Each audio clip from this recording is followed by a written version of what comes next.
of an individual in the society. Then there are some diseases cause early mortality, and because of that there are years that are lost, or productive years that are lost because individuals are dying early. And then a combination of those is what we call DALYs, the disability adjusted life years, and that's basically a summation of the years of life that are lost and the years that are lived with disability.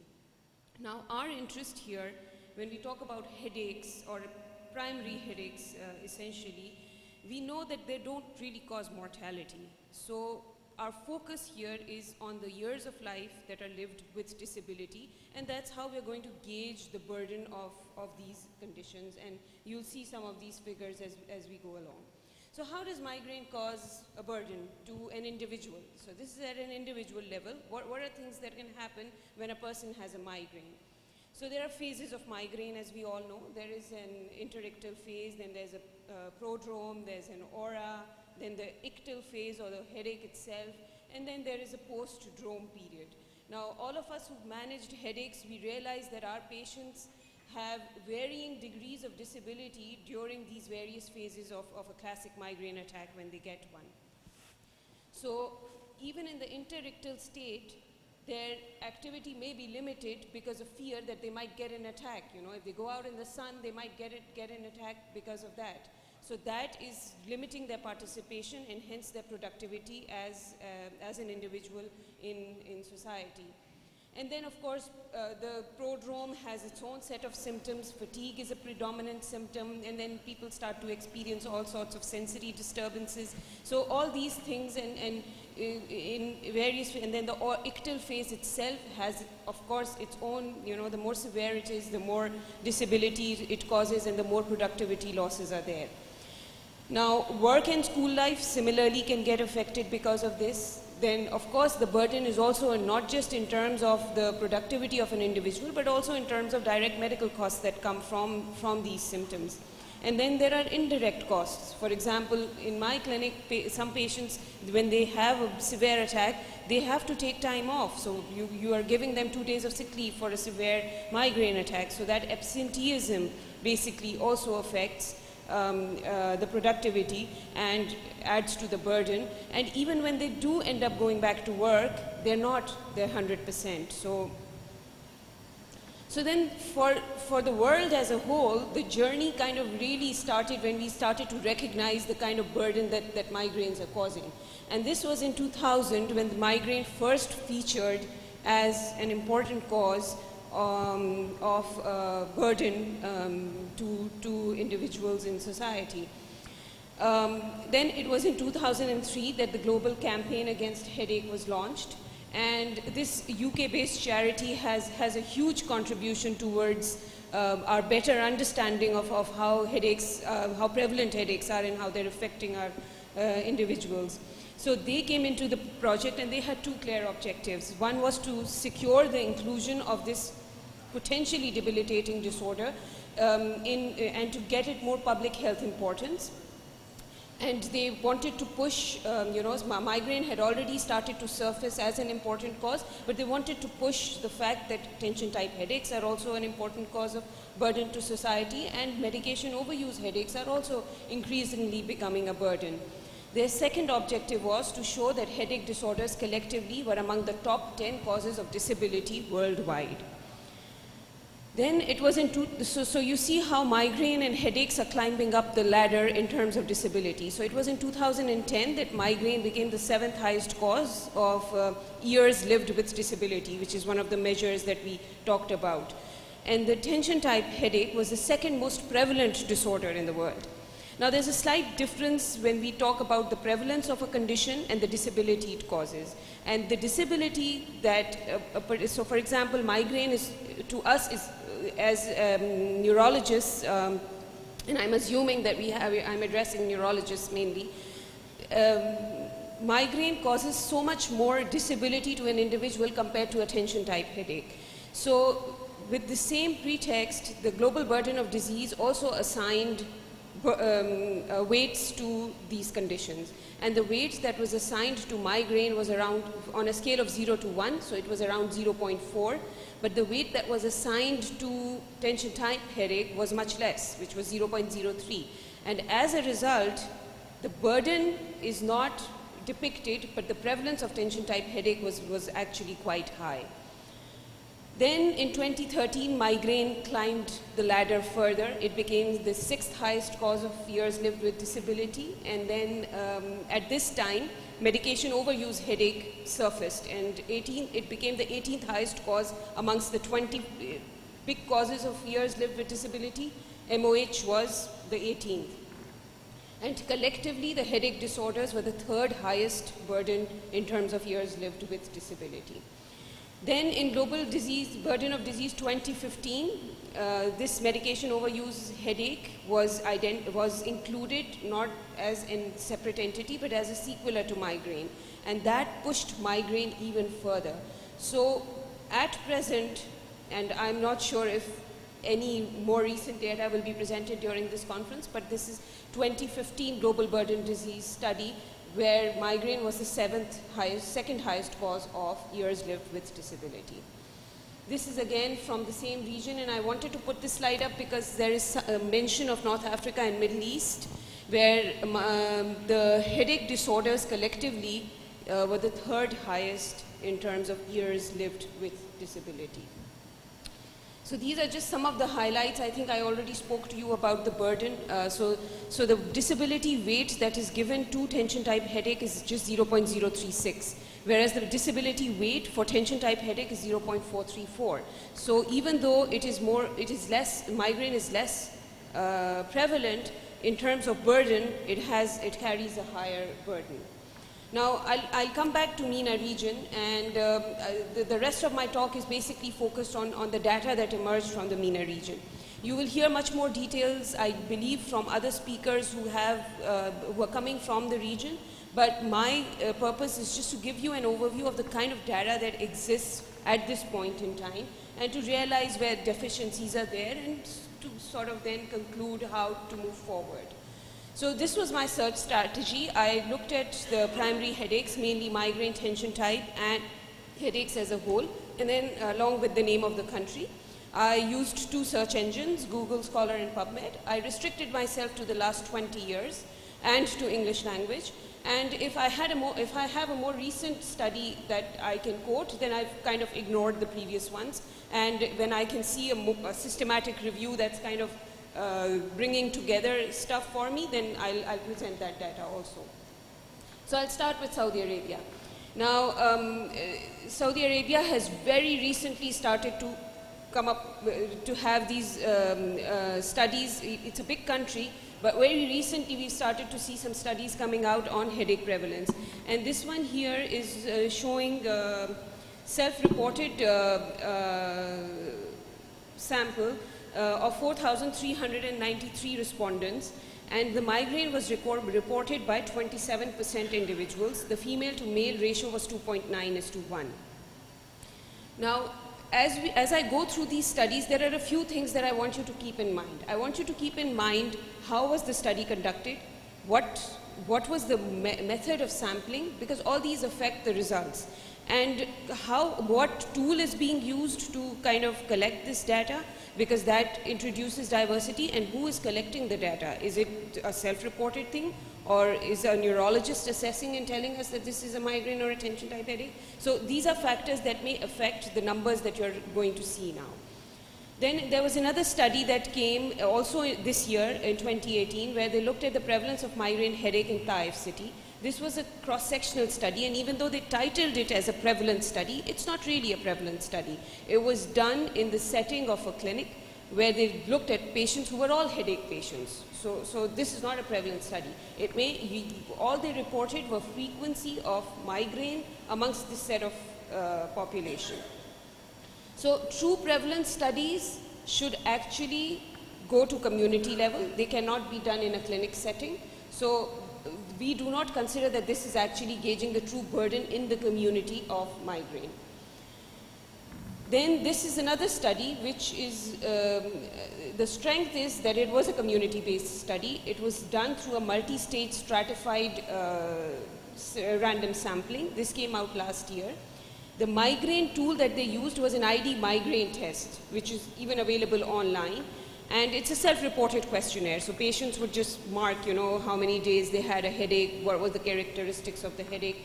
And they found out that 26% of the 577 students and interns had headache. Now this was done in a university setting. So again, it is not a reflection of the entire population. It's a subset of a population which was easy to target, but it gives us some idea that it's a fairly common, prevalent condition. Jordan has also a study that was done, but again, it's a subset of patients. It was done in a school setting, high school setting, again, self-reported questionnaires. Similarly, Yemen, the data is from 2014. Similar 12,000 subjects were taken, and there were several governorates that were there, and they reported migraine in 14.5% of the population. They also made a comparison for us between Jordan, Oman, Qatar, and Saudi Arabia, just to show, and these are studies that were also community-based, just to show that in Yemen, the prevalence of migraine was much higher, 14.5%, as opposed to some of the other studies. Then this is Oman. Also, this is a community-based rural door-to-door done survey. UAE, unfortunately, has very poor data. We're trying to work on this.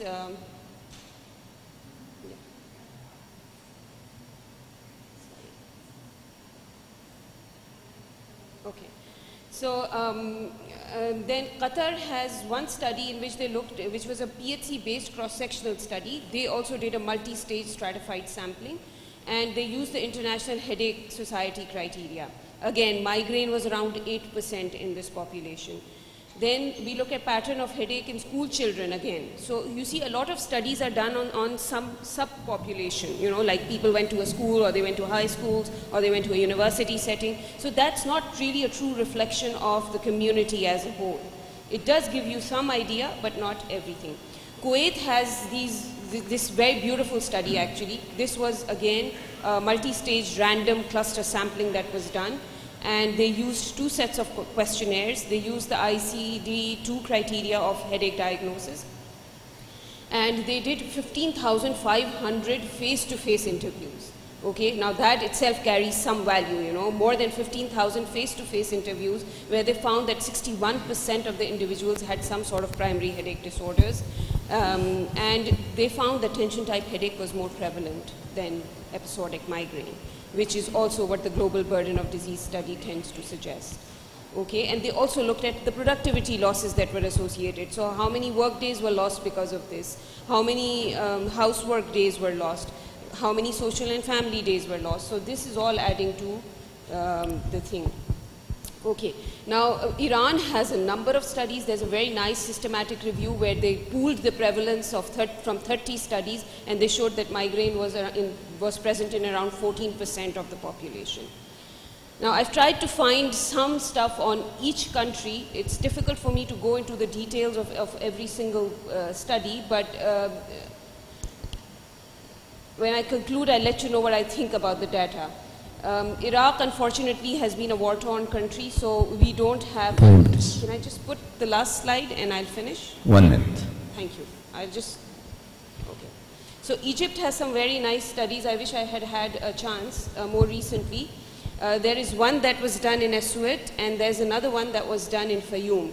And these are proper community-based studies. They're done over large population sizes, and the sampling technique allows us to make conclusive statements about the prevalence. So I can share the data. Now the caveats are several for the studies. How was the headache defined? So it's difficult to compare across the different studies because the headache is defined differently in different studies. Somebody is using ICHD-2 criteria, others are using migraine ID or some online tool for diagnosing. So you need to look at those. Then what was the setting? Like I said, is it just in a school setting or is it a community-based? What was the sampling technique? Was it just a convenient sampling where you just took conveniently whoever was coming to you? The method of data collection and who is collecting the data, face-to-face interview or is it self-reported? And then what is being reported? Is it a point prevalence or is it a period prevalence? So briefly, I think there is data out there, but we need better quality data to understand really the true burden. And I think work is already underway and you will get to see some of it hopefully in this conference. Thank you. Thank you, Professor Maria Khan. Discussion after the end of this session. Welcome everybody.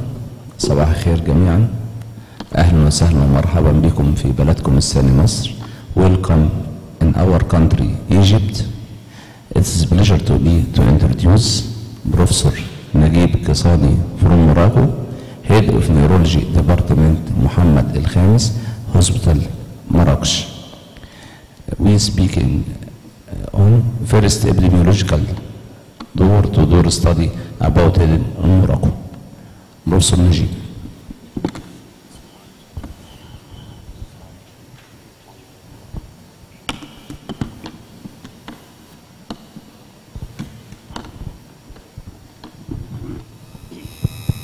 So thank you, Mr. President. Thanks to the head of the Congress. Thanks of Professor Ramel for inviting me.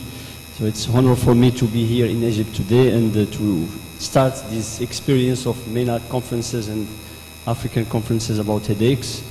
After creating the African group in 2015, I think we are very happy that the experience is continuing and we hope all success to these headache meetings. So my talk is about the first epidemiological study done in Morocco, door-to-door study. I have no disclosure, but just the study has been supported and sponsored by the Research Medical Center of Marrakesh Medical School, and especially also in coordination by Lifting the Burden Global Campaign Against Headache, and with support of Professor Timothy Steinert present here. So migraine is, of course, headaches, including especially migraine, but tension-type headaches, are found to be the 6th highest cause of worldwide of years lost due to disability. And, for example, in UK, for example, about 25 million working or school days are lost every year because of migraine alone. A third of all neurological consultations were of headaches in one survey.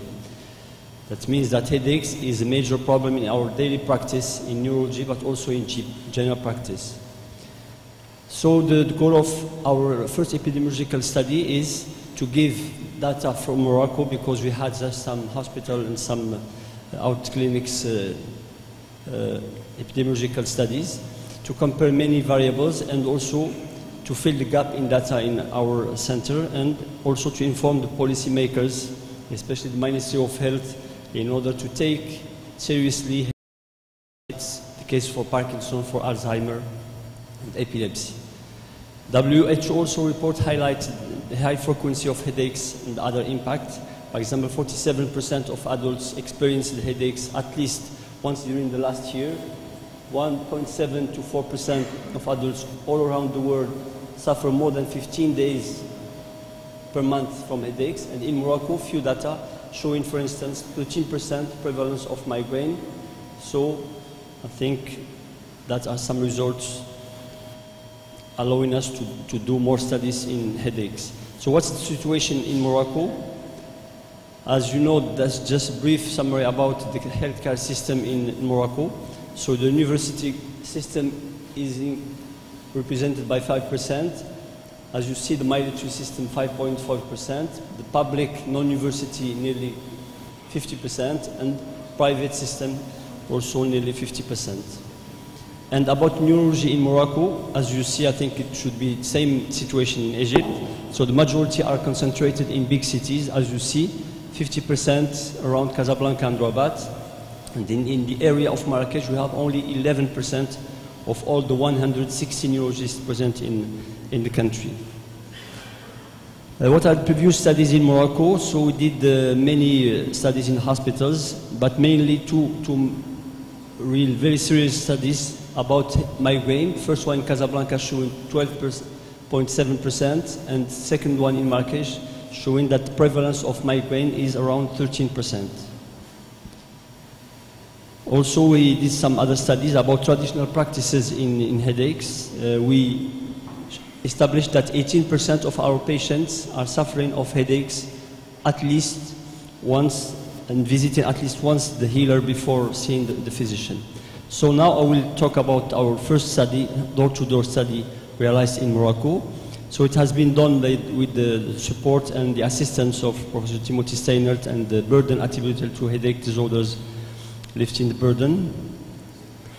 The objective is to reach 3,000 people. So we expected to cover 3,600 in order to avoid any missing data or any other lost data. So it's a cross-sectional population-based survey using cluster sampling in urban and rural population from 4 administrative regions, as you can see. Marrakesh, which representing the majority of southern population and native Moroccans close to the Atlas. Agadir, especially also the native Moroccans close to the Atlantic Ocean. Fez, which is representing northern and western side of the country, and Tetuan, which is representing northern part of the country. And we respected all the distribution of population in terms of rural and urban distribution in Morocco, and we selected the adults between 18 and 65 years, 65 years. So the study started in 2013 for the main study. So the analysis of data ended in May 2015, so it took around 3 years.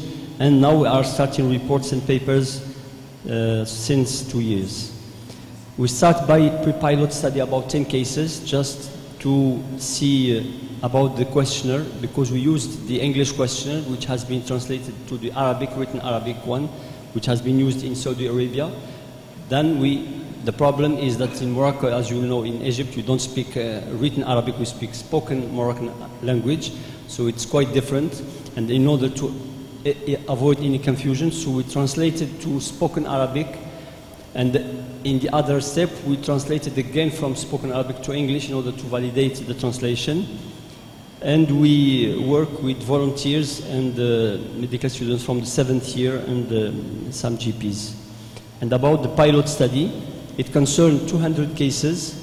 It has been done in the 4 cities, Tetuan, Marrakesh, Agadir, and Fez.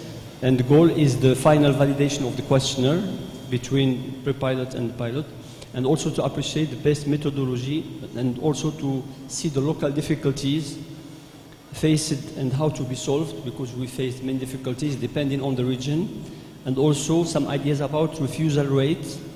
That's why we increased from 3,000 to 3,600. The main study included 3,600 cases in the 4 cities, and we followed especially the main criteria of the pilot study, and validation also has been done with respect to the Moroccan population, respecting the north-south ethnic groups, rural area distribution. So here is the questionnaire used in our study, as you see.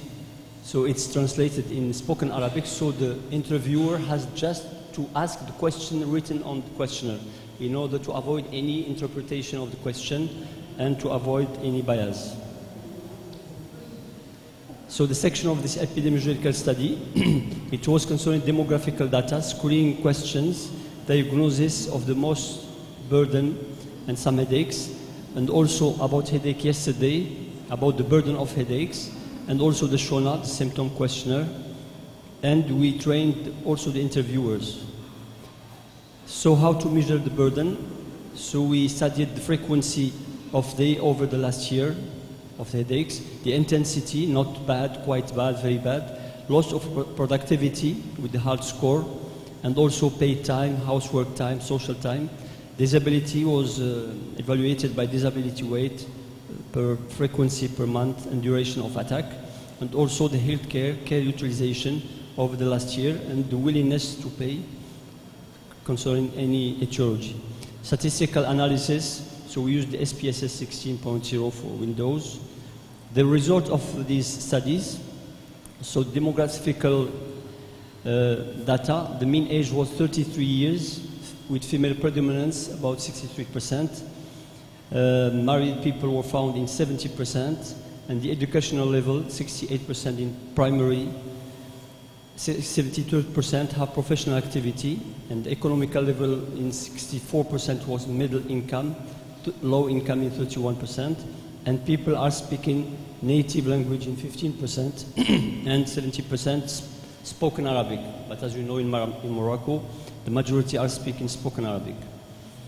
The social demographical statistic, this was taken from the main study.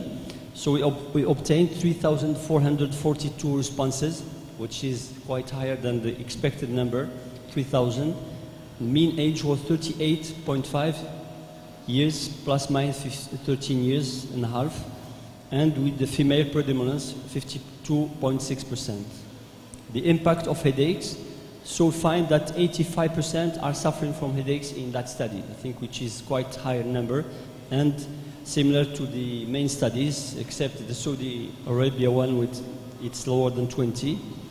And about the chronic headache, it was found 22.5%. The use of medication in 50%, so that means that 50% are not using any medication. Other attitudes, so some patients are not using anything in 23%, just relaxation 17%, traditional practices in 10%, and also visiting physician or pharmacist, it was in 36%, the GP 29%, neurologist just in 10%, which is quite lower, and some are going to see the ophthalmologist or ENT. So, as I said, the migraine especially was with a very high disability scores, as you can see. About socioeconomic impact, so we found that the average cost of headaches in Morocco is around 225 dirhams, which is around $22, and work absenteeism is evaluated to 1.5 days per month. The etiologies from, this is from the pilot study because we are just checking and checking again for the main study. So tension type headache was the first etiology, 48%, followed by migraine, 26%, cluster headache, 5%, drug abuse headache, 12%, and symptomatic headaches, 8%. And in Morocco, as you can see, the prevalence of headaches is 85%, and if we compare this level to the other Arab countries, I think it's quite similar to the studies done in Qatar, 72%, and in Oman, 83%, but the Saudi Arabia study, I think, showed very low rate, 8 to 12%. I don't know, maybe there was some bias in that study.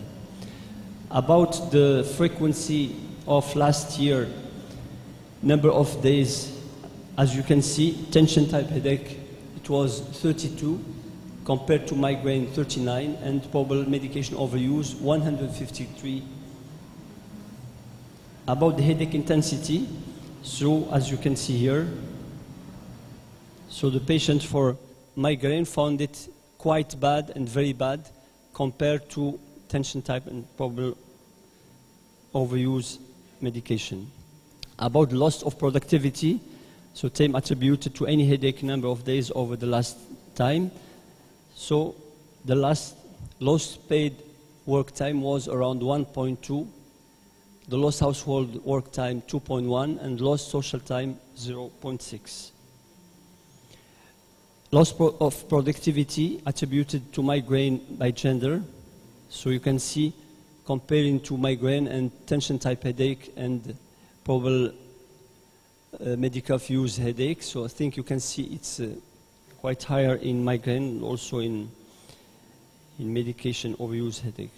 The disability, so the burden was quite higher in migraine, as you can see here, 4.36 comparing to the other etiologies. About the utilization of healthcare system, I think these are very interesting data. So you can see that migraine, the number of cases, which was 883, so for any consultation over the last year, it was around 24.6, more than tension type headache, 15.9, and of course the overuse headache, medication overuse headache was 43.1.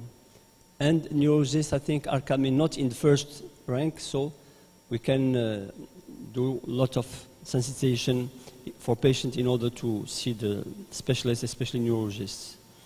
About willingness to pay estimates for tension-type headache, migraine, and medication overuse headache, as you can see, for migraine, it's quite higher, 211 Moroccan dirhams, which is around 20 euros, more than probable medication overuse headache and then tension-type headache. Results summary. So the symptoms, frequency, and intensity, migraine and the probable medication overuse headache, as you see, they are coming in the first rank. Loss of productivity time, housework time. Also, it's average of 7 days for the probable medical overuse headache. Migraine around 2 days, and tension-type headache, which is quite acceptable headache, if I can say. It's less than 1 day. And disability, also you can see that overuse headache, medication overuse headache and migraine are quite higher. Report and papers from this study. So I think in the end of this study we took around 4 years. So there is one paper that we submitted to Journal of Headaches and Pain, which methodology of the study, I think, which is quite an interesting paper that we hope will be accepted in that paper, and it's showing all the guidelines to follow about this study. And there are also 6 other papers to come: methodology, prevalence, headache yesterday, burden of headaches, in Morocco, and also the healthcare system and headaches, and also the Shona paper, which is in discussion if we will keep it or not. So as you see, that kind of studies give us a lot of data, a lot of information, and also a lot of papers. And in terms of conclusion, I want to highlight that headache is the most common neurological problem in neurology daily practice, not only in neurology, but also in general practice. Its impact is very severe on daily life. It needs a good management by neurologists and especially by GPs. And in Africa, there is a big need of more epidemiological studies, more GPs implication, South-to-South collaboration, and creating headache centers, and also to reduce the big gap of education. And I say thank you with these nice pictures from Morocco. Thank you, Dr. Kaysani. It's a nice presentation. In validation of each version with the delicate dialect spoken in each country in MENA region. We all speak Arabic, but in a different form. So it's very difficult to change the version of the questionnaire according to your dialect. Okay, I will postpone the questions for the end of the session. Thank you. Now, our next speaker will be Dr. Randa Amin from Egypt. She's a lecturer of neurology at Ain Shams University. She will speak to us about Ain Shams University experience in headache clinic.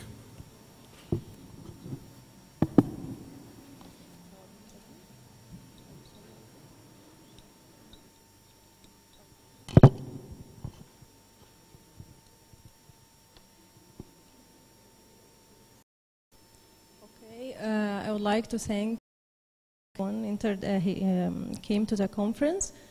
Being the first Egyptian speaking today, I would like to welcome all the speakers and attendees from different regions in the world. Today I will talk about our special experience in Ain Shams University Hospital in headache clinic.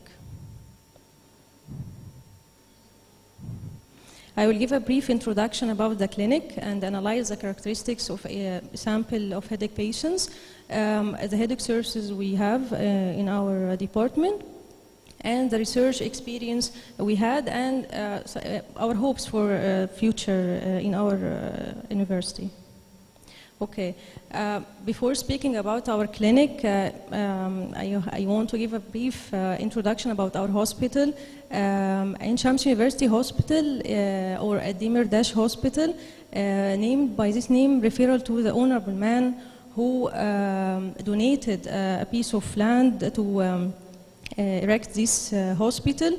And this hospital actually it is a tertiary hospital that consists of outpatient, emergency, and inpatient department, and covers and serves about 2 million patients annually over Egypt, over whole Egypt. So all the medical students who graduated from the medical school Ain Shams University actually owe this man a great of their initial experience in the field of medicine. Then on 2012, the headache clinic finally established as a weekly clinic and attended by specialist consultant, a neurologist, and a nurse, a neurology resident. Patients assessed with a specialized headache sheet and leaves at least with a professional diagnosis, preliminary management plan, and headache diary with a card with ID number. Now we reached 1,035 patients who attended the clinic in the last 6 years. And we enter the data of the first 400 patients, whom I will talk about their profile. And before the establishment of the clinic, actually we have no data about how patients are managed and where they go, and no data about the follow-up. So we tried to gather some information from the patients attending to our clinic. So the before journey, before patients came to our clinic, we tried to collect some information and ask them questions about the time they take till they visit the first doctor complaining from headache, the specialty of the first doctor, and the number of doctors they visited, just an estimate, okay, and the source of referral. And we found that most patients, 69%, start to seek the medical advice months to years from the beginning of their symptoms. And the specialty of the first doctor, 67% visit neurologist or neurosurgeon, because most of our patients actually doesn't know the difference between neurologist and neurosurgery, and they just go to the doctor responsible for the head, so the closest person is neurologist or neurosurgeon. And the average or the number of doctors they visit before they come to the clinic, two doctors plus minus 3, and they ranged from 0 to 15. When they asked them about who referred you to our clinic, 49% of the patients were self-referral, and but the neurology clinic in our hospital refers up to 50% of the referrals. Regarding the age group of patients presented to the clinic, the mean age of patients was 32 years. 32 years, and while the age of onset was 27 years old. So the main age group were the young and middle adults. Regarding the gender, females are largely represented in our clinic, up to 80%. So the male and female ratio was 4 to 1.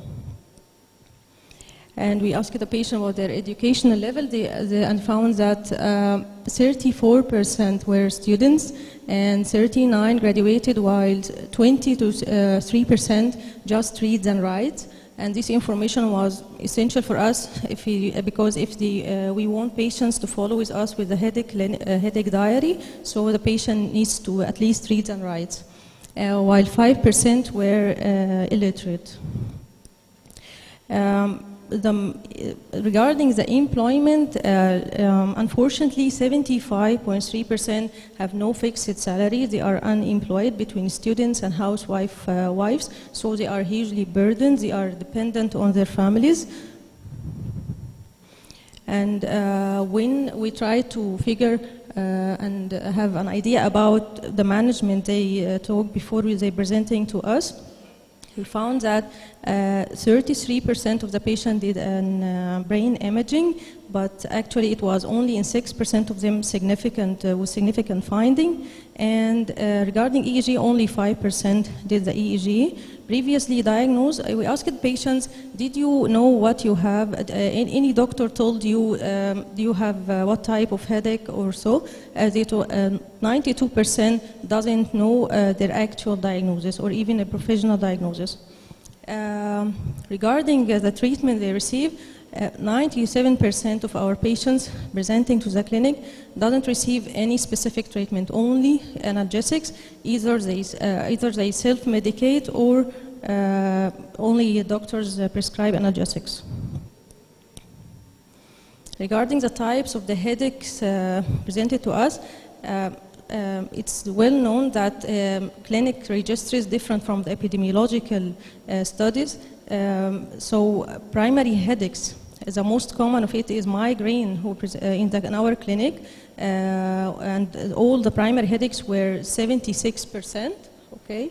And migraine was the most common, so representing 77% of our patients. Tension headache was only 16%, and cluster 5%. Regarding secondary headaches, 20% of patients were having secondary headaches, and medication overuse headache was 34% of them. Regarding the percentage of patients who came with a chronic daily headache, 40% of our patients are having a chronic daily headache, and most of them were migraine. So our patients have multiple sources of burden.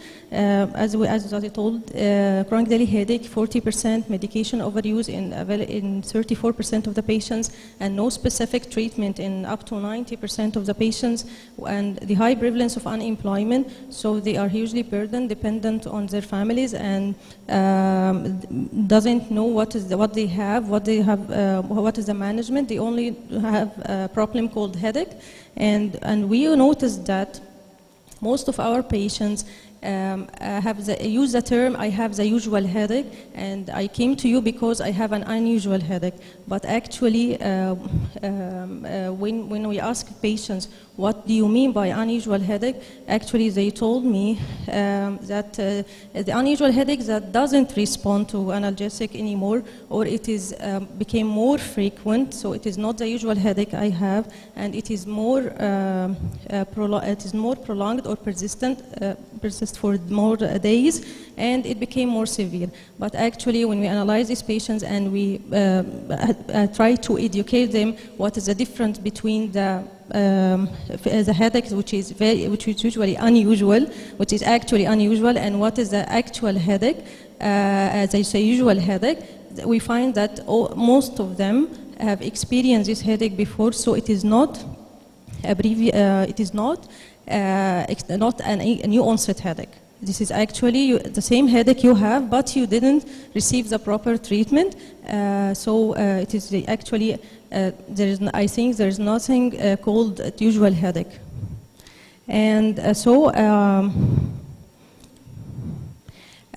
I believe that this term, especially in our patients, is responsible for a lot of the delayed proper treatment and a lot of the analgesic overuse and worsening of the headache subsequently, and the unnecessary workup, because patients, once they came and say, I have headaches that persistent from 3 months, for example, maybe someone or unexperienced doctors think that this patient had a new onset headache, never experienced it before. So I will ask for him for an imaging and so this leads to an unnecessary workup. So history is very important in headache patients because simply 90% or more will be diagnosed only by history. Actually, the headache services and activities in our department, as I said, we have an outpatient clinic management and inpatient headache management. We have some experience in the non-invasive neuromodulation techniques like navigated TMS, DCS, and TENS, and also tele-headache clinic. We established it recently, and my colleague Shahinaz will give a talk about it, and the awareness lecture in public places. This is our little research, but we are going to increase it in the next year.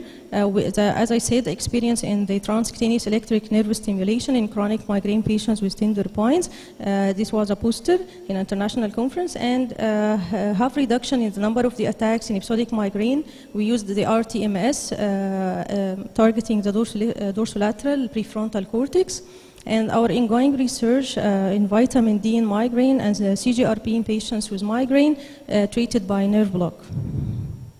So I think that future should focus more and more on the awareness of the general people, okay, and also the education targeting the early career medical students. Actually, we are going to increase our experience in the treat and teach headache, and we're more focused on our own research, and we hope in the future we have a multidisciplinary headache team. Thank you.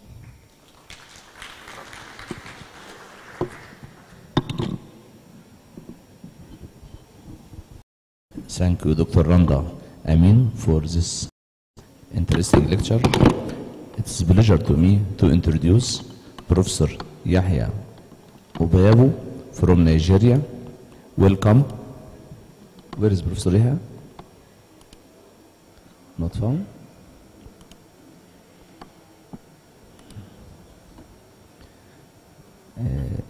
Shift to another speaker. Professor Nouf Talai.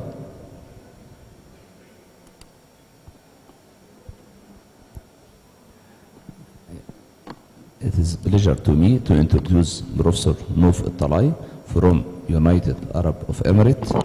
Welcome in Egypt. أهلا وسهلا ومرحبا بك في بلدك مصر. Neurology Department at Rashid Hospital, Dubai. We speak about United Arab Emirates a multidisciplinary headache clinic. Welcome. Thank you, Doctor. Sabah al-Khair, good morning, everybody.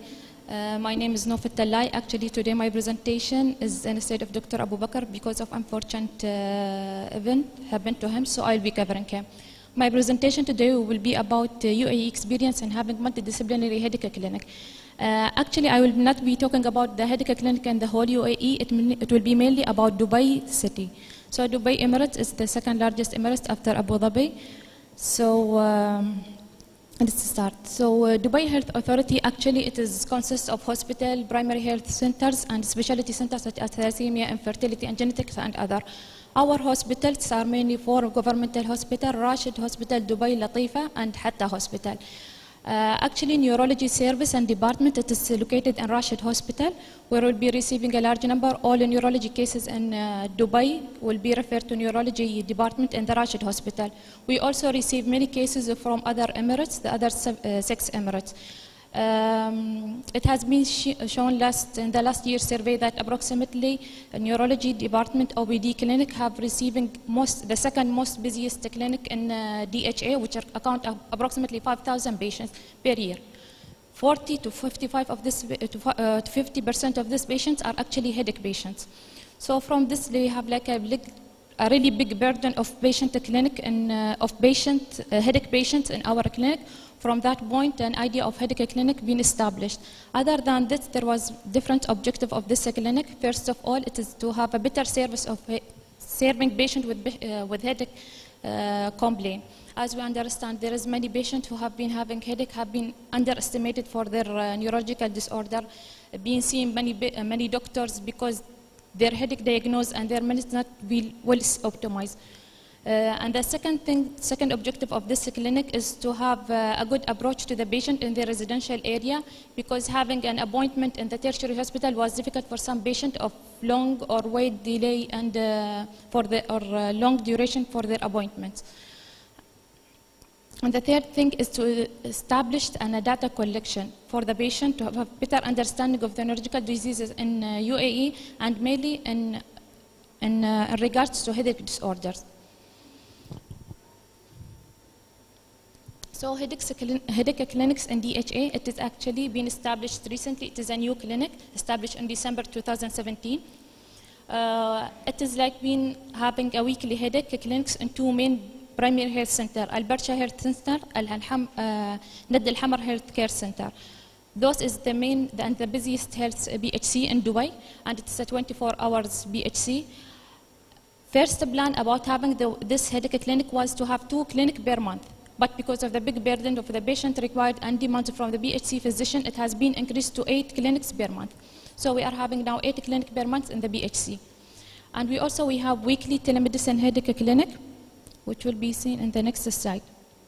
Our telemedicine health clinic, it is actually a weekly, every week we have 1 telemedicine health clinic. It is between a neurologist and the Rashid Hospital and a primary health care physician, whether GB or family medicine physician in the BHC. So during that, there will be like a robot, as we can see here. It is through a robotic conference for follow-up of patient who is having headache clinic. So usually the robot will be programmed to reach the neurology clinic. So whenever there will be like a clinic, telemedicine clinic, the robot will be programmed at that time by switching on the system in Rashid Hospital and the BHC to reach the neurology clinic in the BHC. At that time, the primary healthcare physician will be sitting in the clinic and will be having a conference with the patient itself. So here we have the neurologist sitting in Rashid Hospital. So the neurologist in Rashid Hospital, as will be having an access to writing the notes for the patient, to put the medication, to check for the investigation. In the same time, the BHC physician will have the same access at the same time. So this is through the Salama and EPIC, which all DHA facility have an access to it. So by this, both can put their notes and their investigation. Lab investigation can be done in the BHC. Imaging investigation can be done in Rashid Hospital. So the patient, if they are needing any imaging requirement or investigation, they will receive an SMS appointment showing them when is their appointment. So they will come to a Rashid Hospital to do the imaging. Follow-up imaging report or finding will be followed in the BHC. Or even if it's been required, the patient can be referred for some cases to Rashid Hospital.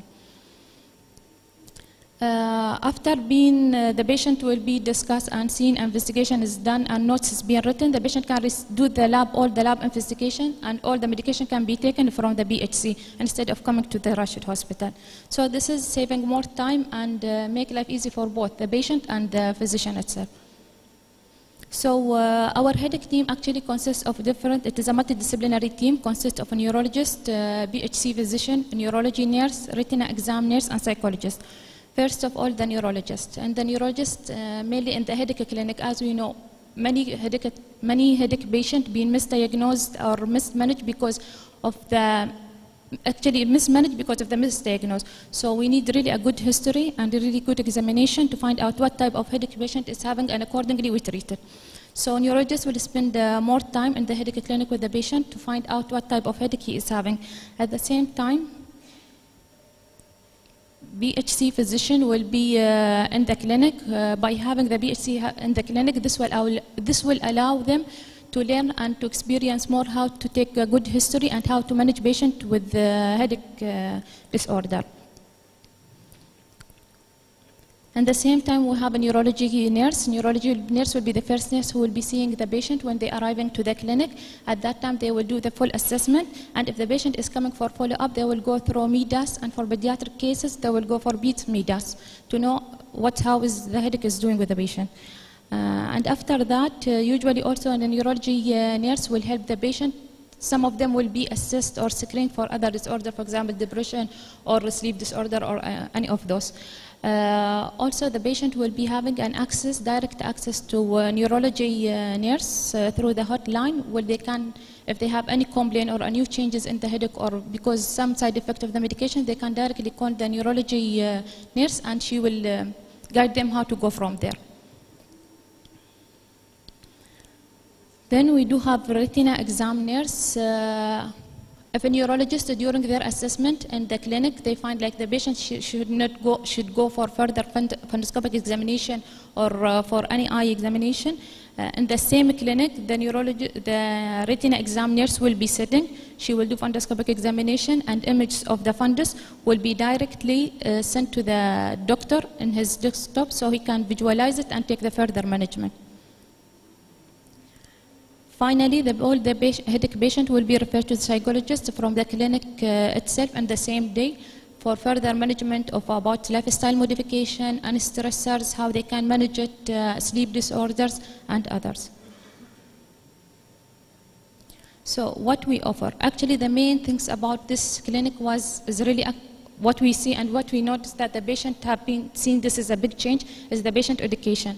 Because as we know, lifestyle modification, headache, diarrhea, and medication has playing a big role in the patient management. Many patients being started on medication, but because of the wrong lifestyle and the wrong way of using the medication and further on will not just give the optimized management. So different lifestyle modification, how to go from there by neurologists and by psychologists itself, being educated.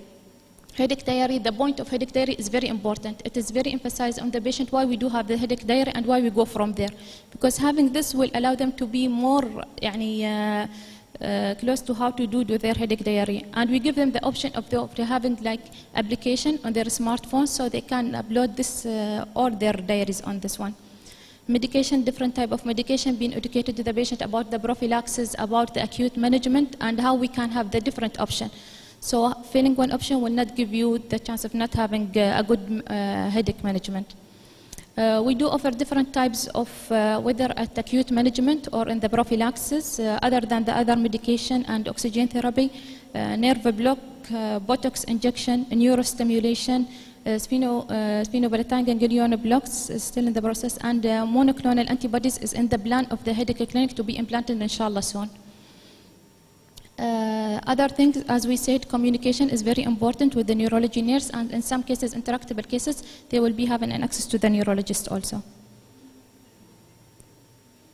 So the patient pathway to headache clinic, all neurology, all headache clinic can be referred from any Dubai Health Authority hospital or any at the accident and emergency department.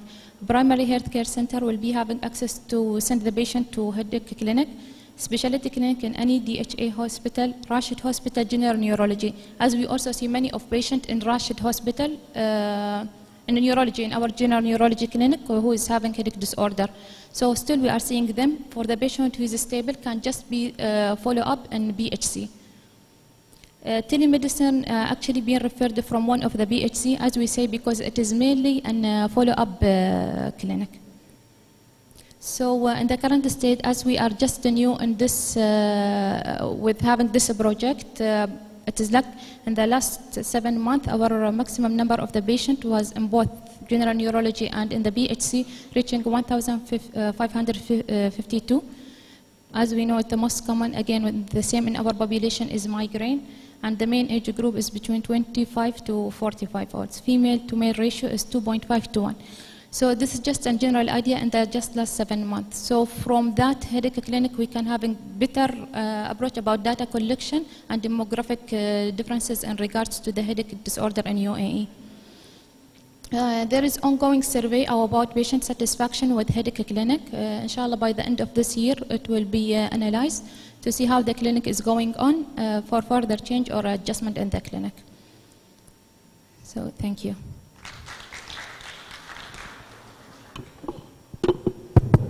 Thank you, Dr. Nouf, for this presentation. And before we session, the floor is open for 2 or 3 questions. And I have a question for you, Dr. Nouf. How patients are dealing with robots for interview? Are they accepting that easily? Sorry? Because it's using a robot for interviewing the patients. Yeah. Are they accepting the patients themselves, are accepting that and interacting with it, or Yeah. they need the personal relation with their doctor? Actually, what we have been seeing, they are very happy about it because the patient is really having good connection. So they are as if in the same clinic in the same office with the neurologist. Even during the examination, because the BHC physician is there, the examination would be under the vision of the neurologist at the same time. So even the neurologist can put some inputs in regard how to do certain type of examination. And especially those cases as many follow-up. So with those patients will be just need a communication. And if there is any issue, the patient can directly be referred to the other headache clinic, not the telemedicine, the other BHC headache clinic, or to the neurology department at Rashid Hospital. Okay, thank you. Welcome. Any question for Professor Maria Khan? Any question for Dr. Maria Khan? Dr. Maria, please.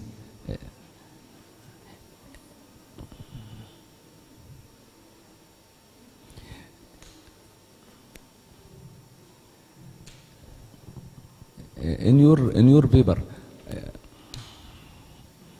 in many paper you mentioned here, mentioned prevalence of migraine and headache and incidence of migraine and headache. Why separate from migraine and headache? The same entity, headache. Why not separate? Migraine and the prevalence of migraine and incidence of migraine and headache. Why? In this paper. Sorry. Don't consider migraine as the part of the headache. Another. Okay, so let me rephrase your question because I'm not sure if I got it right. Your question is, why did I report separately whether the prevalence of headache and the prevalence of migraine? Yeah. Okay, so what I've done is basically I've quoted different studies from different papers. Headache includes, the primary headaches include a lot of different headaches where you don't differentiate whether it's the tension type or migraine or, medication overuse headache. So there are certain studies that have only asked questions about headache, whether a patient has a headache or not, But there are certain studies that have further gone on using the ICHD2 or even some more recent studies have used ICHD3 beta where they have gone on to further analyze the quality of the headache and to determine whether this is a migraine, episodic migraine, or is this a chronic migraine, or is this a tension type headache. So the prevalences that you're seeing are different because the question being asked is different. I'm not sure if I answered the question that you had in mind. Thank you. Okay. Yeah. Professor Naguib, is there any question? Professor Naguib, I have my question for Professor Naguib. In many table you mentioned, you haven't any patient have mixed type, you are separate migraine, tension type, and no in one table mixed type. Why don't? Why mixed type very common than migraine only or tension only? You are in table migraine, tension type. No have mixed type headache. Don't have mixed type headache. Mix it between tension, migraine.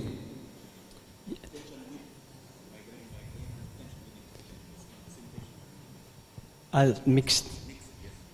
Your question is why didn't why talk don't about in mixed? the table mixed type?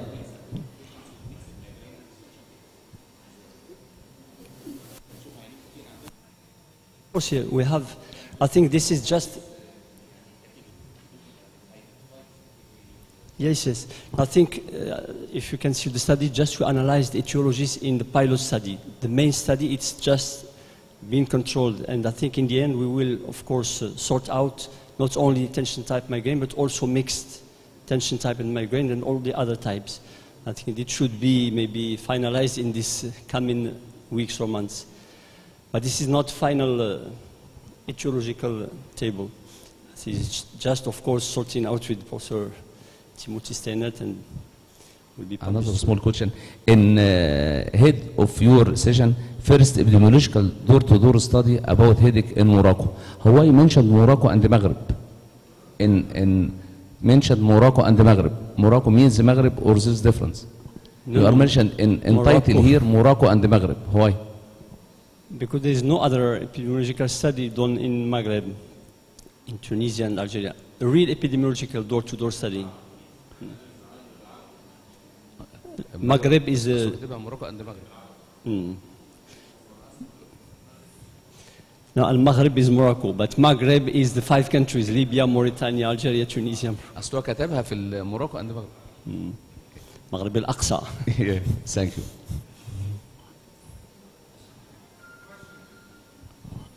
Yes, Dr. Kayed, yes.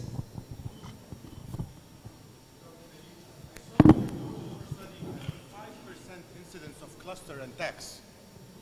I mean, I can understand maybe that you have 5% in a specialty headache clinic of cluster and tax, but from door to have 5% incidence of cluster and tax seems very high, especially when the migraine was 5 times that maybe or so. That seems a little too high for me.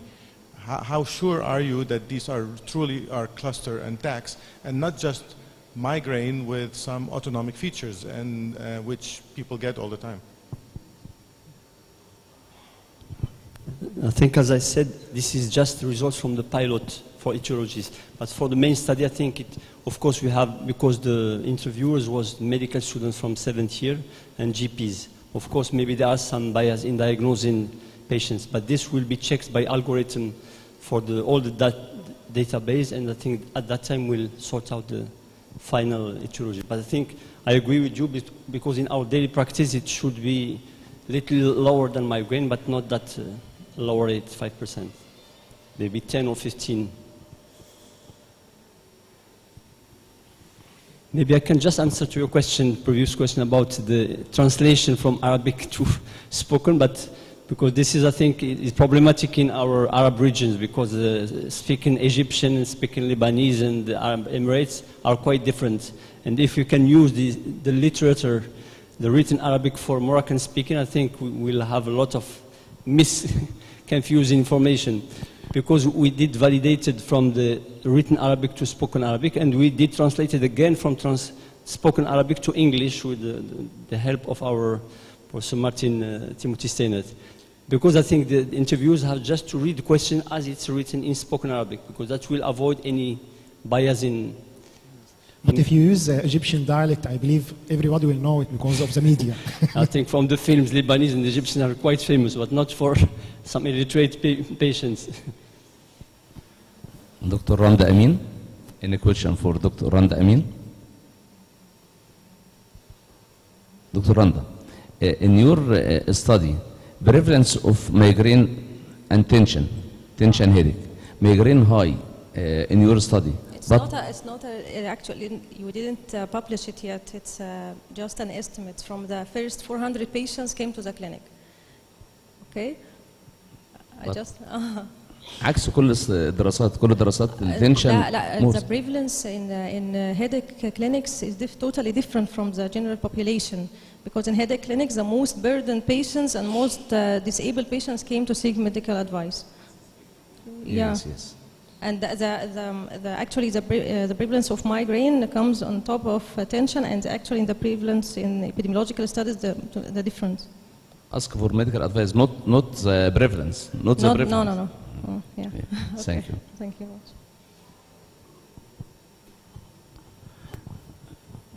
Last speaker, Professor Nouf.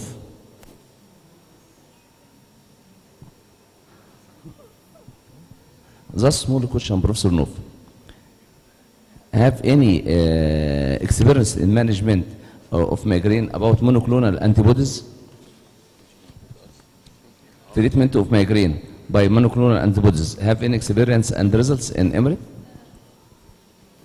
Actually, we didn't start it yet. It is just in the plan of having such a thing, but it's not just been started.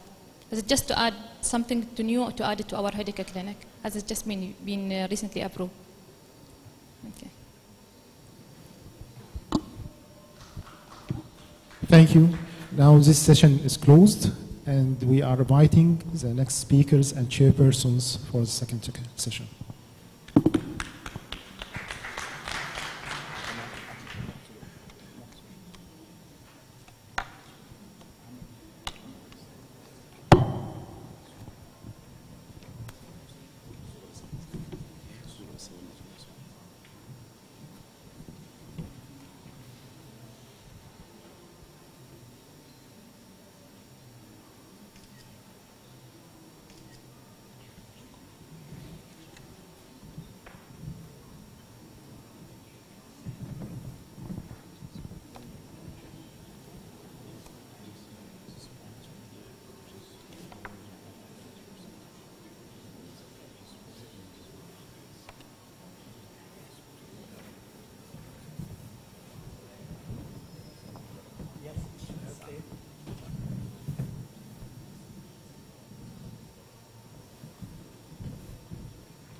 That's it.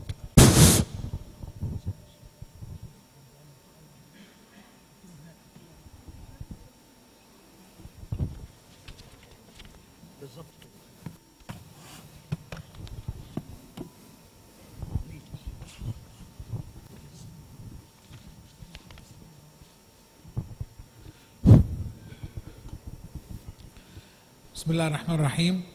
We start the next session. And before starting this session, may I ask the floor to stand just for 1 minute of silence in the memory of our late Professor Saleh Atiyah. He was the president of the Egyptian Society of Neuropsychiatry and Neurosurgery, and he was as you know, a very famous figure in the field of neurology in Egypt. نقف دقيقة بس نقرأ الفاتحة على روح الدكتور صالح عطية.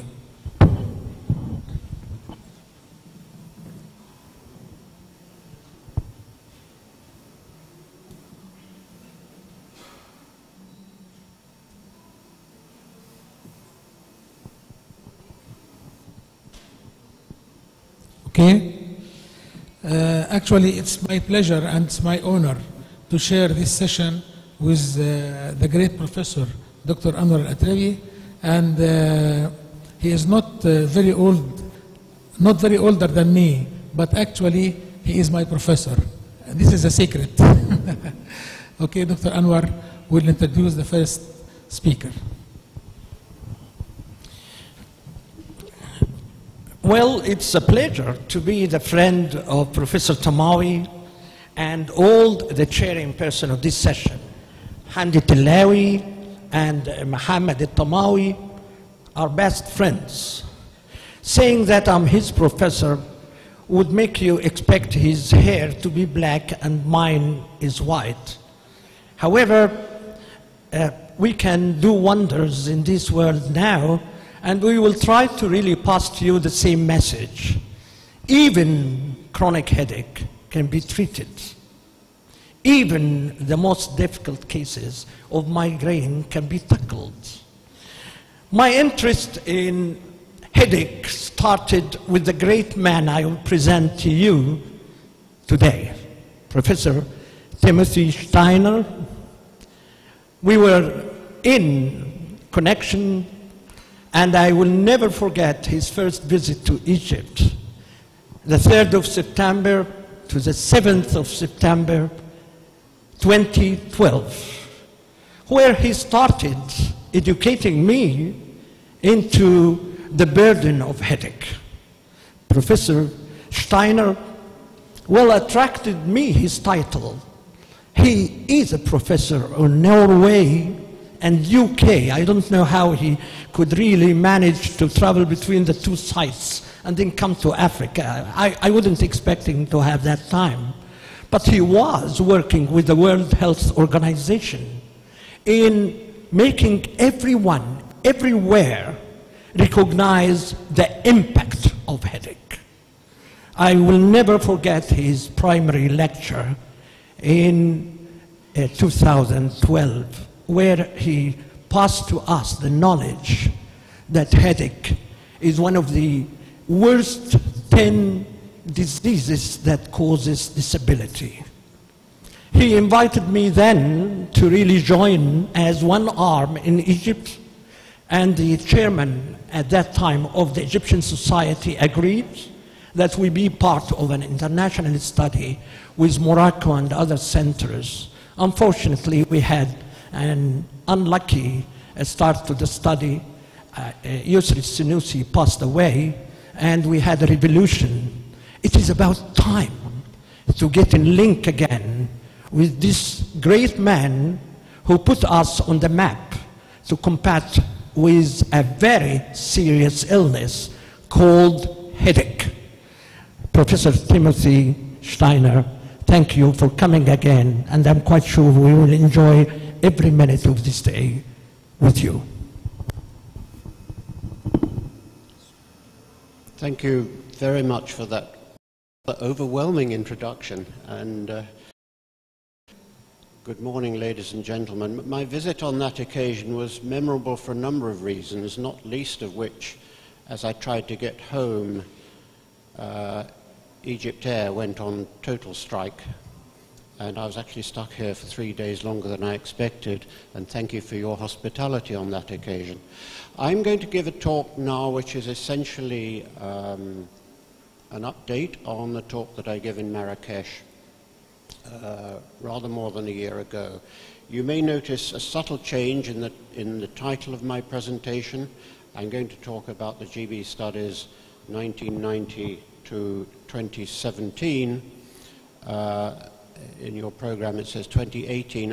I was expecting by the time of this Congress that GBD 2017 would have been published. It's usually published in October, but it's been delayed. It'll be published in Lancet next month, and the findings of GBD 2017 are totally under embargo until they are published. So I will include in this presentation 2016, which is a year later than I presented on the last occasion. I'm grateful to Maria Khan in her first presentation for giving me what amounted to a rather nice introduction to what I'm going to say. I'm going to add some meat to what she said about GBD, and in particular, I'm going to say something about how it's done, because I think it's important to have some understanding of the methodology of GBD, because the findings of GBD are actually of very great importance, and you need to be able to believe in them. Now, GBD is reiterative since 1990. That's when it began, and the very first GBD study was commissioned by the World Bank and conducted by World Health Organization. And the second one, 10 years later, it was intended to be every 10 years, was led by WHO. From 2010 onwards, 2013, 2015, 2016, 2017, and the next one will be 2019, which will be published in 2020. They're led not by WHO, but by the Institute for Health Metrics and Evaluation in the University of Washington in Seattle, and it's funded almost entirely by the Bill and Melinda Gates Foundation. Now, this change in leadership is actually very important, because there was a very great change in the methodology between 2000 and GBD 2000 and GBD 2010. And that methodology is actually being developed. So the methodology for each GBD study is a little bit, if you like, more advanced than the one before. And I'll explain some of that. This is what GBD 1990 said about headache. It wasn't mentioned. It wasn't considered to be a cause of any level of disability in the world. That changed, of course, in GBD 2000, which included migraine, only migraine, no other headache disorders, and to WHO's surprise, not to ours, of course, migraine was found to be a highly disabling disorder, coming into the top 20 causes in this ranking, published in the World Health Report, 19th cause of disability in both genders, 12th in women, and estimated then, with the methodology used then, to be responsible for 1.4% of all illness-related disability in the world. Now, from 2010 onwards, the manner of measurement, the methodology of measurement changed. GBD now calculates population-level disability, and that term is used advisedly. It's the word they use, and they're beginning to move away from it, and I'll explain why. Disability associated with disease-related health states. This is an example of a health state, the ictal state of a headache disorder. There's also an interictal state, and now, in association with both migraine and tension-type headache, there's recognition of the progression to medication overuse headache, which is now also characterized as a health state belonging to either of those two disorders, but I won't say anything more about that. Here is the ictal state of a headache disorder. Could be migraine, could be tension-type headache, but mostly GBD is interested in migraine. There's a symptom burden of pain, the headache itself, and whatever associated symptoms there may be, and those together lead to diminished health. Diminished health leads to functional impairment, and functional impairment is what is correctly called disability. But GBD uses the term disability to encompass all of those elements of health loss, and it's important to recognize that. The unit of measurement is still the YLD, the year lived with disability, and this is a product of the prevalence of the disorder and the mean proportion of time spent in the particular health state by people who had that disorder, and a disability weight which is applied to the health state. And this disability weight is on a scale of 0 to 1, where 0 is no loss of health, perfect health, and 1 is a loss of health so bad that it's more or less equivalent to being dead, not being alive at all. The manner in which disability weights are calculated or estimated is quite complicated. It's done by a paired comparison, it's ranking by paired comparisons, and it's in an ongoing survey, and this survey will continue throughout the life of GBD. Currently, over 60,000 respondents have contributed to this from all walks of life, from many countries, and each of these respondents receives 2 lay descriptions, short descriptions, a few sentences, describing in lay terms a particular health state. So they receive descriptions of 2 hypothetical people, each one of whom has one or other of these health states. And they are asked a very simple question: which of these 2 people, in your opinion, is the healthier? And there are over 60,000 of those comparisons.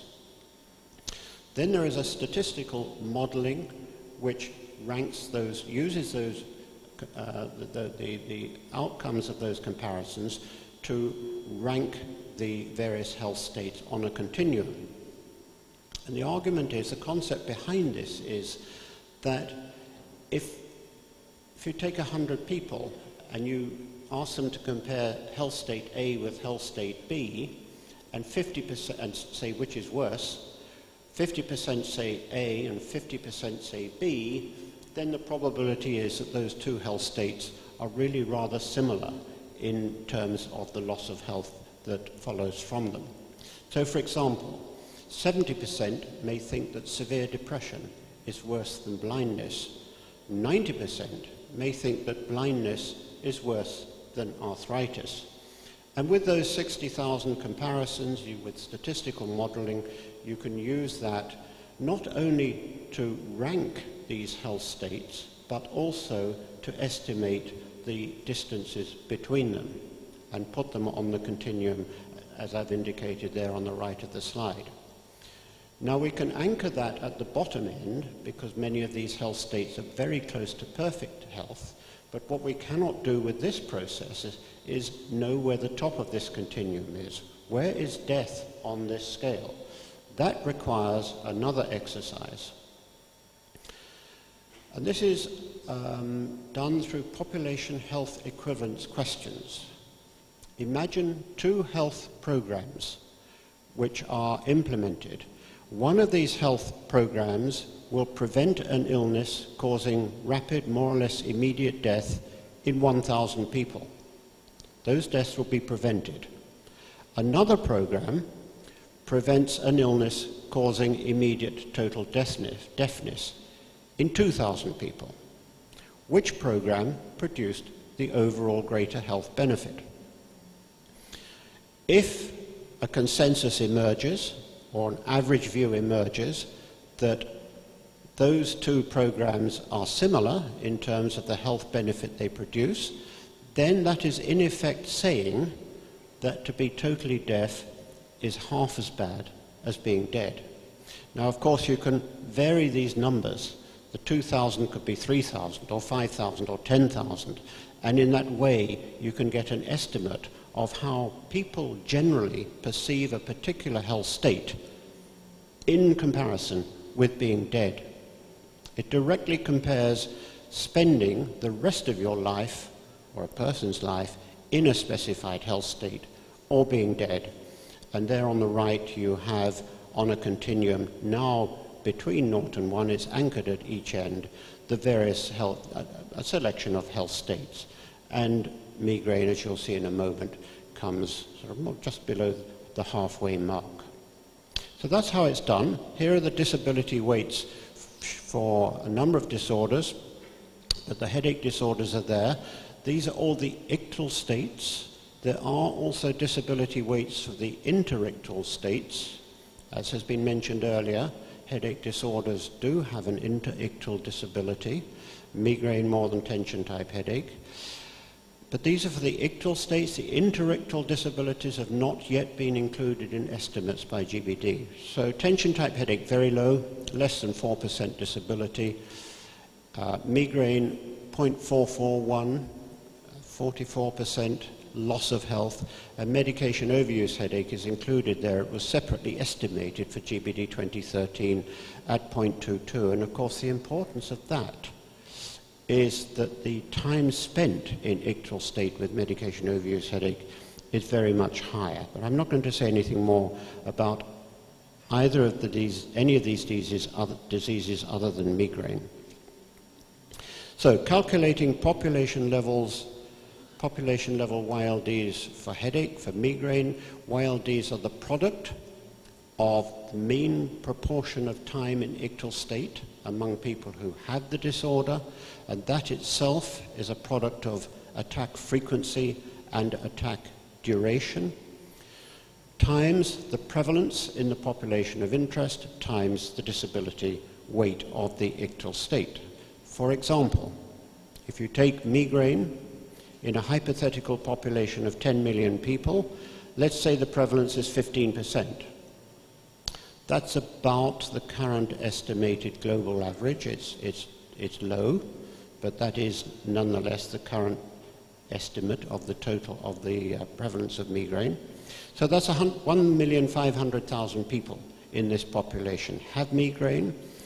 The mean proportion of time in ictal state, we get that from population-based studies, which report both average frequency of attacks and average duration of attacks.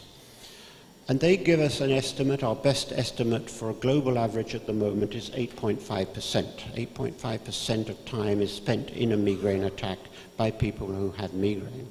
So the population level total time in the ictal state during 1 year is the product of those two numbers, or 127,500 years, and you convert that to YLDs by multiplying by the disability weight for the ictal state, and there is the bottom line, is 56,228 years of life, years lived with disability in this population of 10 million. What does that mean? It's equivalent to 56,228 people dying 1 year prematurely each year. So you've expressed the loss of health attributable to a headache disorder, in this case migraine, in terms that relate it to being dead.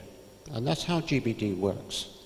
Let's go back to the actual studies. GBD 2010 was the first to include tension-type headache. It recognized tension-type headache as the second most prevalent disorder in the world after dental caries, and migraine there as the third. This is using estimates available at the time.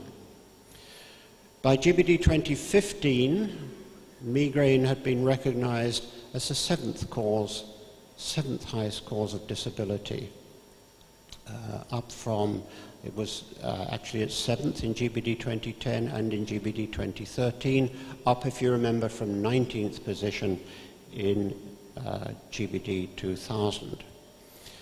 Here are some more data from GBD 2015.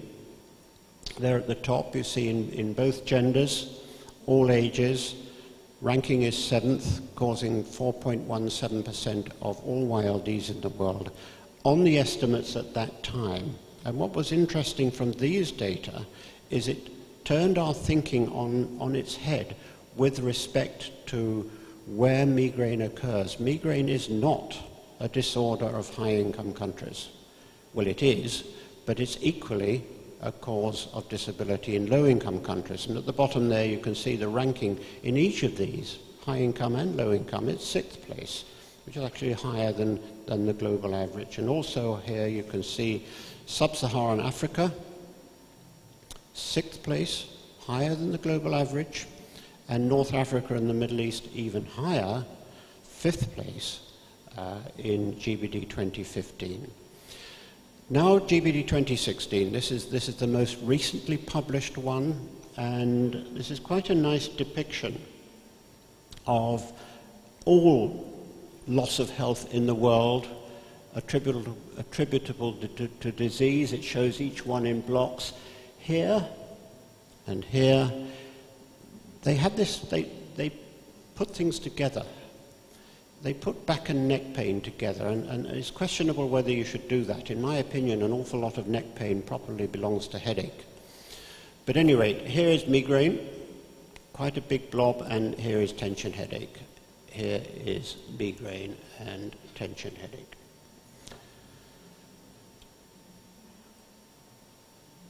This is at level 2, which puts disorders together. So here you have neurological disorders, comes 4th out of all diseases. Neurological disorders are responsible for 8.6% of all disability in the world. And here within the neurological disorders, you can see that migraine is the top cause among neurological disorders, and tension-type headache, despite the low disability weight, but because of its high prevalence, actually comes 3rd. Now, migraine on its own contributes 5.6% of all YLDs in the world. And if you remember on 2 slides back that all neurological disorders contributed 8.6%, this is telling you that migraine is responsible for more than 2/3 of all disability that results from all neurological disorders. So all of the rest of them on this slide are less than half in total the disability attributable to migraine. Here are some more details to that. Here at the top now, headache disorders, migraine is now 2nd cause of disability in the world, 5.6% of all YLDs, and in young adults, the productive people among the world, it's top, 8.2% of all YLDs. In North Africa and Middle East, North Africa at 2nd, 6.7% of all YLDs, which is higher than the global average. And in Sub-Saharan Africa, rather less, but it's still in 3rd place. Migraine alone is the 3rd cause of disability on the data that we had in 2016 for Sub-Saharan Africa. Now, these are the studies that Lifting the Burden has been involved in, which have contributed to the iteration of GBD and has been largely responsible for this increasing recognition of the high burden that's attributable to migraine. These are all the studies that we have analyzed so far. There are others in analysis. And on the right, you have the ones that are relevant to MENA and Sub-Saharan Africa. And I just make the point here why there was difficulty answering some earlier questions. The Morocco study is still in analysis. And what I'm showing here is about 26%. That may change, but it's somewhere around there. That's based on the pilot studies.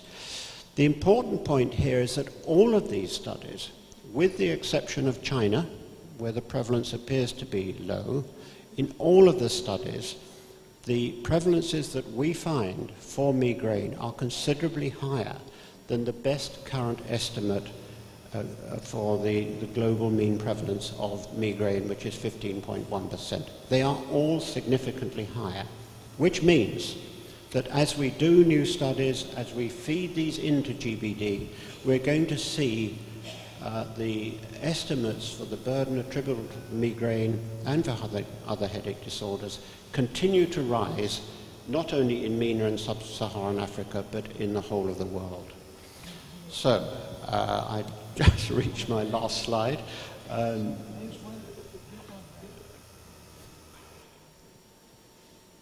Thank you. I only need 10 seconds. So, I thought I was going to beat the clock, but I didn't. So, just my summary slide. Population-based studies, population-based data show that the headache burdens in Middle East, North Africa and Sub-Saharan Africa, they're still underestimated, but even underestimated, they show these burdens to be very, very high. They're in the top 3 causes of disability worldwide, which puts these regions at least on a par with the rest of the world. So thank you very much.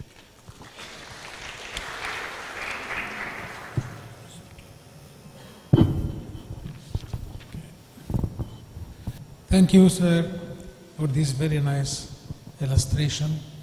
And we postpone questions to the end of the session. I think we'll have enough time for questions. And it's my pleasure to introduce next speaker. He is Professor Matthias Lindy from Norway again. He is Professor of Neurology and Department of Neuroscience, Norwegian University of Science and Technology. And he's going to talk about the Hunt study and to what extent that could be applied in the MENA region. Sir?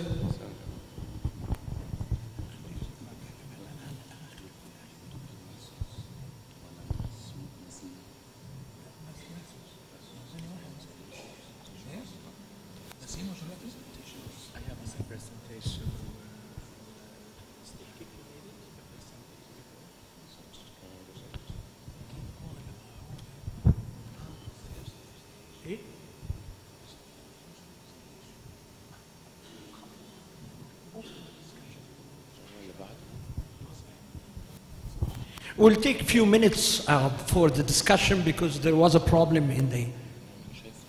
Huh? لا ما ينفعش انت اديت لنا الليسته كده بص مش المفروض ان هو يجيب خد اعملها بسرعه خد يلا تعمل بره مش هنا لازم دي غلطتك انت مش النقطه بكده احنا we will take questions for a few minutes and it's his turn. All right? Okay. There is a slight projection problem. We will take an advantage of that in passing some key questions to Professor Steiner. Any questions about the burden of headache? If you don't have the courage, I will. Okay. Do you think, like multiple sclerosis in the past, we thought it is less prevalent than the European countries? Do you think that the burden of headache and its complication might be higher and higher than expected in African and troubled areas? I think that's true without a doubt, and I think the data already provide very good evidence that that's so. When the Global Campaign started doing studies in Africa, looking at the published data that were available at the time, certainly if you look at the 2007 publication, which Lars Jakob Stodner brought together all of the published data on the prevalence of headache in the world, studies from Africa were showing very low prevalences of migraine, typically around about 4 or 5%, and there are actually a number of them, quite a number of them, all tending to show that the prevalence of migraine was actually very low, somewhere down to that figure. We are finding prevalences that are much, much higher. And this is largely a matter of methodology. What we've tried to do work very hard at is to improve the methodology of the studies that we do, and they're virtually always door-to-door with face-to-face interviews, using validated questionnaires as far as we can in the language of the people that we are interviewing, which should also be the languages of the interviewer, and this is quite important if you want to capture the symptoms on which you're going to base the diagnoses using IHS criteria. So as we do that, all of the studies that were around the world, as I showed in my next to last slide, they're all showing prevalences which are very much higher than the estimated global mean.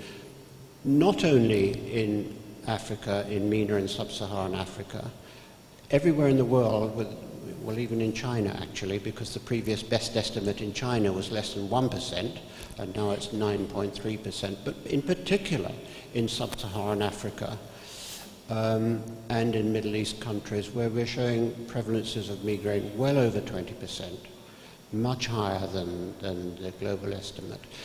What we're also doing, importantly, is as well as looking prevalence, is looking at burden.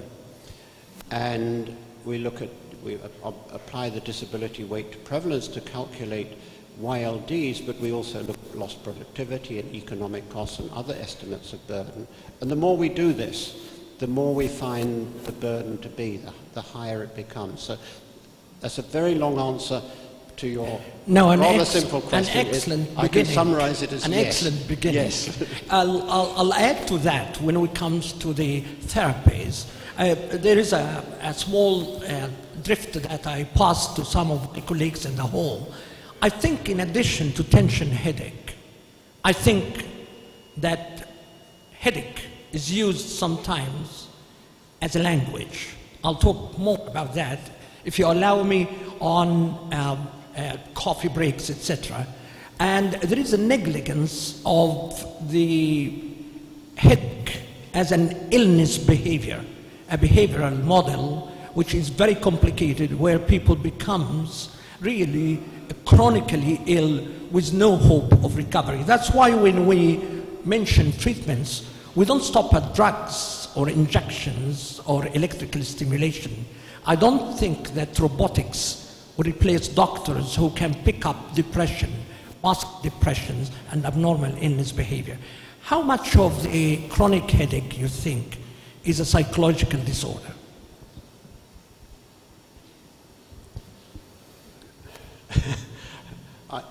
I would have liked notice of that question. I don't think any of it is it? I mean, I would not like to stand here and say any part of what we record as headache is a psychological disorder, if by that you mean there's no physical basis to it. Okay, debates will never end, to coffee breaks, and let's move now to the next speaker. But you now understood why I always want to speak to Professor Timothy Steiner. Thank you very much. A very special man. Greet him, please. Expected. Okay, again back to Professor Matthias Lindy, who will give us the hand study from Norway and the lessons that we can get from it in our MENA region. Professor Matthias. Okay, thank you very much for the introduction, and sorry about my slides hadn't, they weren't captured on the computer, so to say. So thanks for keeping the kettle boiling. I am, as you know, from Scandinavia. I am actually Swedish, but working in Norway. Norway, as you may know, is a resourceful country, so that's why we are several professors from that very small country here today. I was asked to talk about the hunt studies, and I have no disclosures, no conflicts of interest related to this work.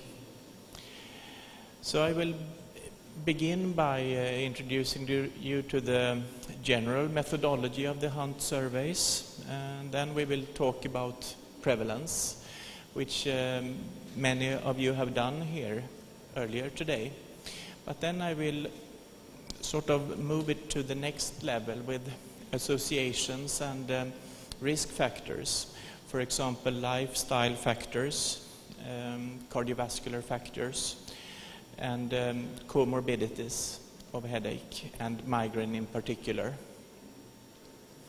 Then a few words about the so-called young hunt study and the MRI hunt study.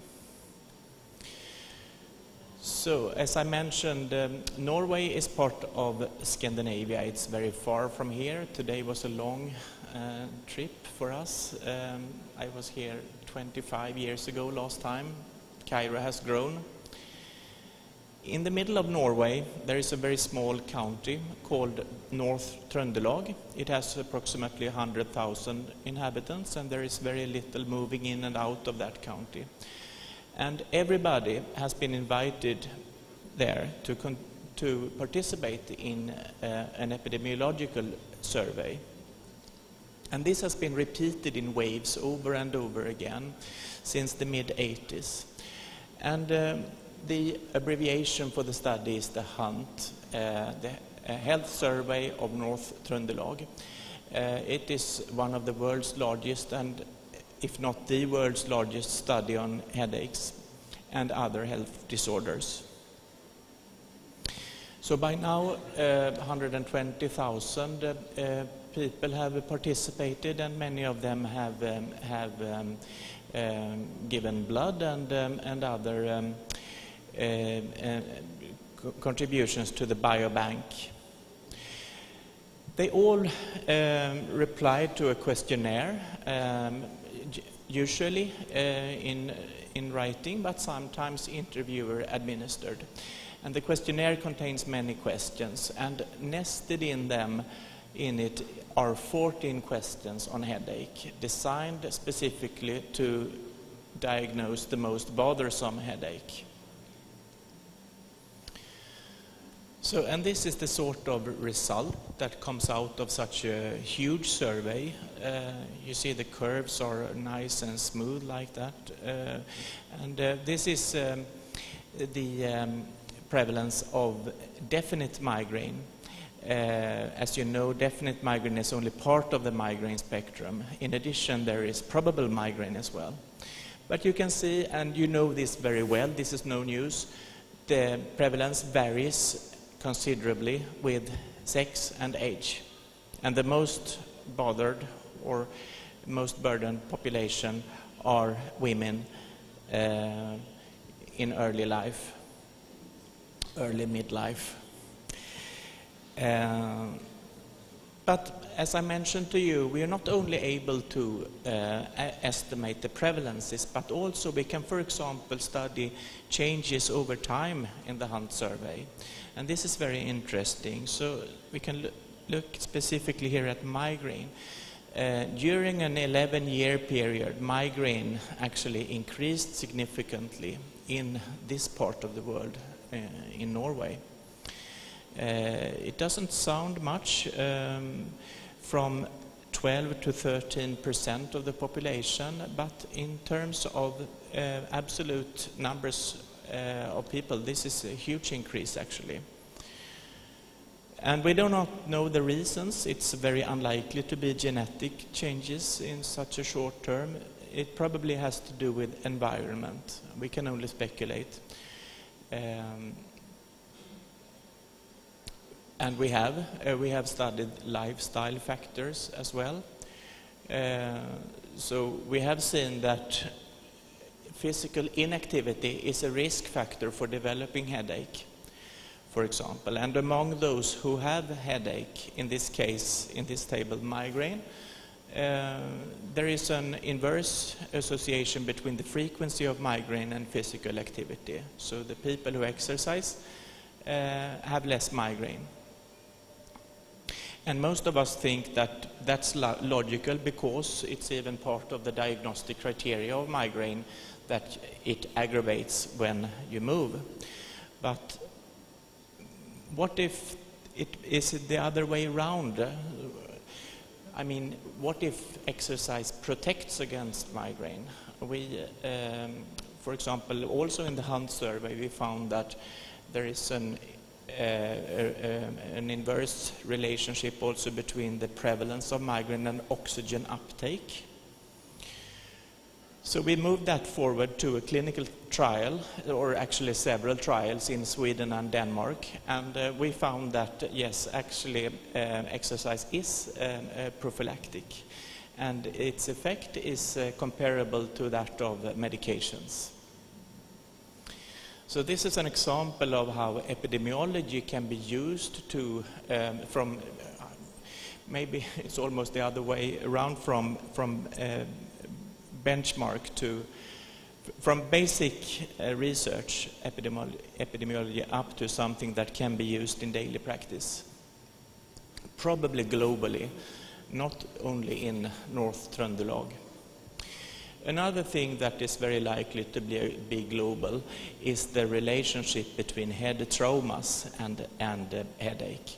We have studied that as well, and we have seen that among people with headache, it's more common to have a previous head trauma. So, and also in the population without headache, those who get a head trauma are more likely to have headache later. So this is the first confirmation of the fact that head traumas can actually cause de novo headache. So it's true that it's one of the most common secondary headache disorders, post-traumatic headache. And the peculiar thing that we found is that there is no relationship between the intensity and the headache, or if there is an inverse relationship.